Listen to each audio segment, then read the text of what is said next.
Kevin's Homebrew coming at ya with another beer review. It's Kevin here with the HopShock IPA, and this one comes from my buddy Kirk Sexton down in Arizona.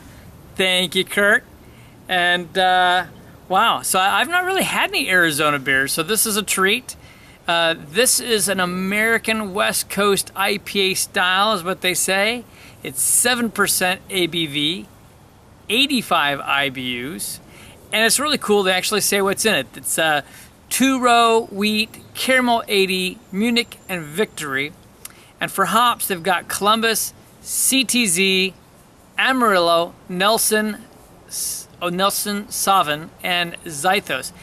Kind of curious when I see Columbus and CTZ, so it must be a slight variation, maybe in alpha acids. CTZ is the Columbus Tomahawk Zeus. So anyway, but and it's in a can. They've got some kind of a dating system, but I'll be honest, I'm not sure if I can read it. It's one of those Greek ones, and this isn't your standard Julian date, so it's just not helping me any. That's one of my criticism of places. If you're gonna date something, make it dates that people can understand. So it's a really warm day out here.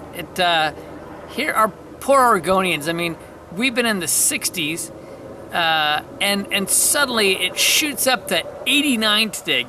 I'm happy to have the sun, but the change is very tough. All right, so we'll get the pour. Oh, I can smell it from here, actually. It smelled good.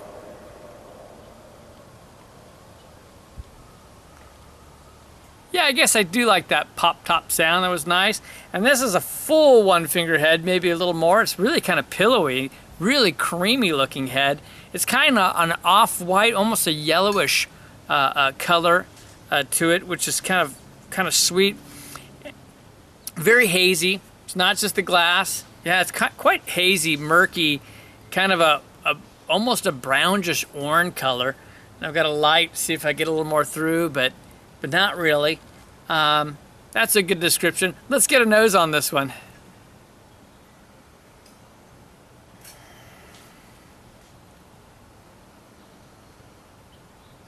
Huh, that has a nice aroma to it, actually. So again, SanTan Brewing Company, that's the HopShock IPA.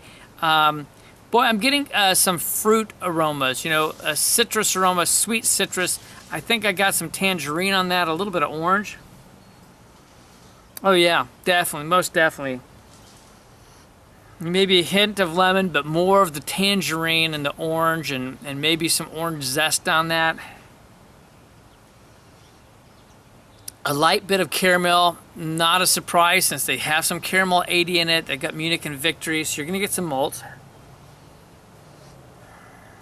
It does have a nice West Coast IPA aroma to it, that's for sure.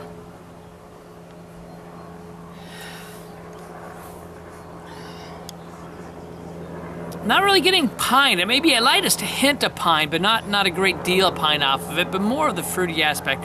So cheers, let's get a taste on this one.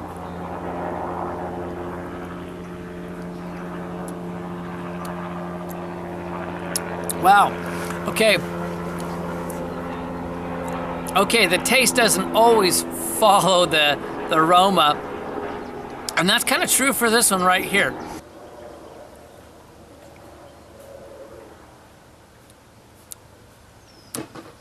Wow, this beer really dries out on the mouth. I gotta tell you, the first thing I've got to say, and then the bitterness comes in, and oh wow, oh yeah, it's hitting good, and with some off flavors, quite frankly, which that's too bad.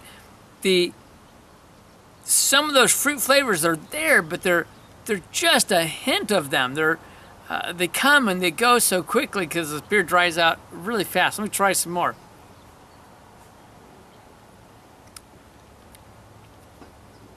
That's too bad. I mean, there's some really nice flavors. I do get the pine on the flavor, no question. The hops are very present. I think I said earlier this is 85 IBUs, so you're gonna get that. You know, You are getting some of that character from the malt, and they've got a lot of interesting malt in this, you know. So besides that churro, again, that wheat, the caramel 80, the Munich, the Victory, but because, however that balances, that just dries out and goes to a bitter so quickly, you don't get a lot of that. It also kind of squeezes out the flavors from the hops, meaning more the fruit side. You're not getting all that citrus and so much of the orange and tangerine that was present in the aroma. It's there. You can taste it, certainly. But it fades very quickly on the tongue as it dries out.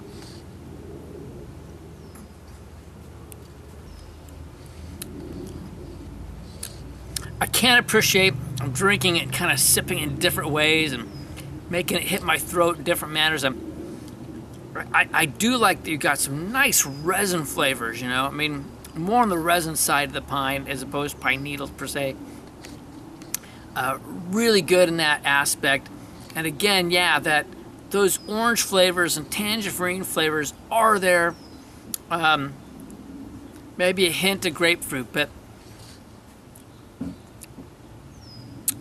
I have to admit, I was curious about this when it was sent to me by Kirk, and I remember this was like, it was just a few days ago, really, when he sent it to me. I let it sit for several days, and I remember this guy saying it was drier than the Sahara Desert.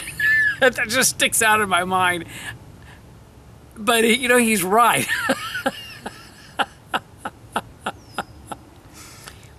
I'm still enjoying this. I won't kid you. It does dry out quite a bit.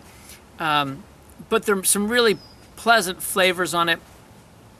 The odd flavors that I said I tasted earlier, I'm just not really getting on the backside now.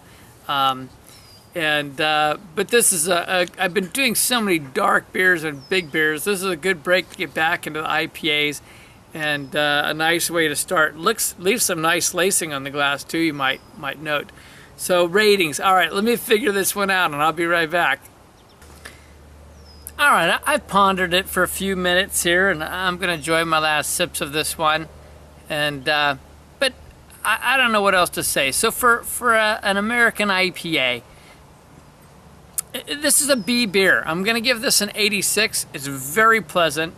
It's certainly worth trying, and I would certainly have it again. It does really dry out, and I think that's why I have to take it down so much. There is a lot of bitterness on it.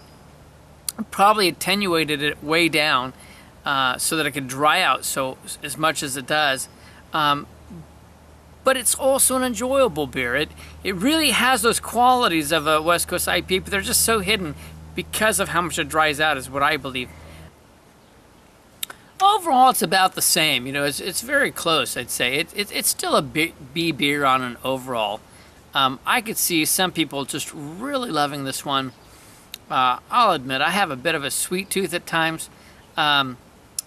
Just it dries out just a bit too much again for me. I'm going to just stick really close to my IPA rating. I'm going to give it an 84. It's a really pleasant beer, though. Remember, that's a B rating. That's a good rating. It's just not world class or, you know, etc. But fun beer to try. Thank you so much again, Kirk, for sending this one. I've got another beer of yours to try, and I'll get to that soon. Kevin from Clement's Home Brew is saying, life's too short to drink cheap beers, and I'll see you in another beer review. Cheers.